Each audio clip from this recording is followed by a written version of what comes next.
Ba sa 300 ang views ng video mo?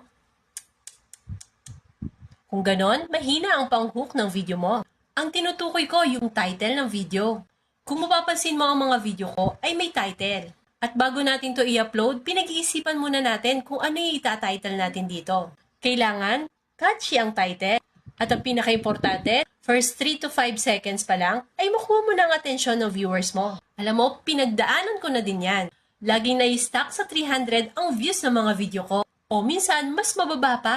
Pero nung ginawa natin, inanalyze ko ang mga strategies natin. At in-apply ko ang mga tinuturo ng mga pina-follow kong content creator. Kaya ngayon, kahit papaano, tumataas na rin ang views natin. Bisitahin mo man ang mga reels ko. Kaya naman, i-share ko sa inyo ang mga natutunan ko. Dahil alam na alam ko ang pakiramdam ng mababang views. Basta ito lang ang advice ko. Gawin mong catchy ang pang-hook ng video mo. At tingnan mo, tataas talaga yan.